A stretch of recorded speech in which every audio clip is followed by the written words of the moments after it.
Ішкі кішке ия болу ұсылының алгоритмі. Бірінші, тұрмышығызның қайсы өлкәсінде өзгәрішләр кіртірге тілейсіз. Шул өлкәні сойлап алығыз, яки өзігізде өзгәртірге тілеген құлық сифатын білгіләгіз. Икенче, сізні шеклеуші инануларыны, қурқуларыны, алға барыға киртә болып тұрышы ой фикірләрігізні білгіләгіз. Үшінші, алар орынына яңа ой фикір болдырығыз. Дүртінші, қойылған мақсатығызға ерешу үшін үсешнің алғы сызығына раслау жүмләсі ойлағыз. Бишінші, үсешнің алғы сызығына сізні ымсындырып тұрырдай раслау жүмләсі түзігіз. Алтыншы, көңілден гіне тіләгізінің сүрәтін түшірігіз. Жетінші,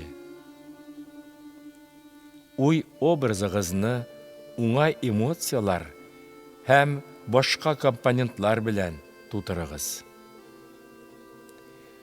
Ой образға көч туплар үшін күпмедір вақыт берегіз. Яуға шығарға ашықмағыз. Уңышсызлыққа ашырасағыз, сіз кері ойларға, көңіліңізні түшіріге мүмкінсіз бит.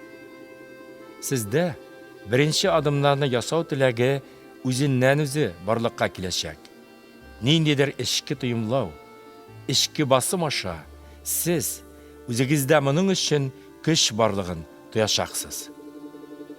Кішілерінің ең зор хатасы аларға бүтінісі де хәзірук болсын. Біз яши тұрған жерде алай бола алмай.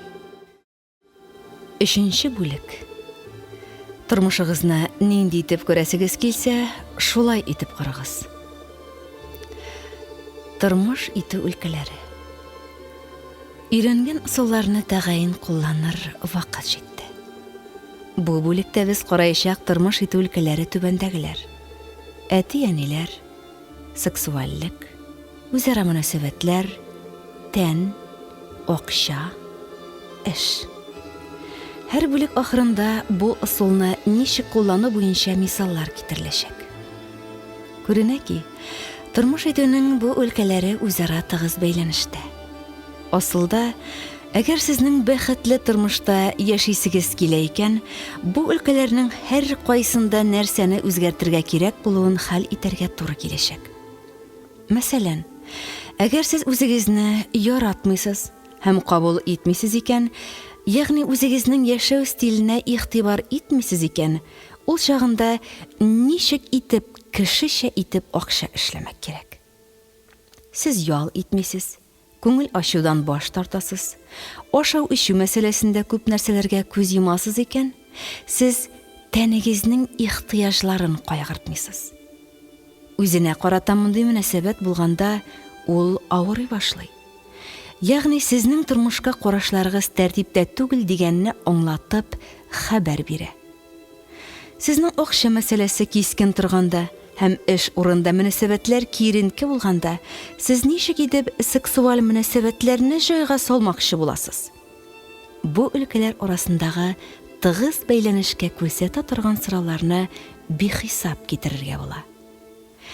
Иң яхшысы эшкә тотыныйк.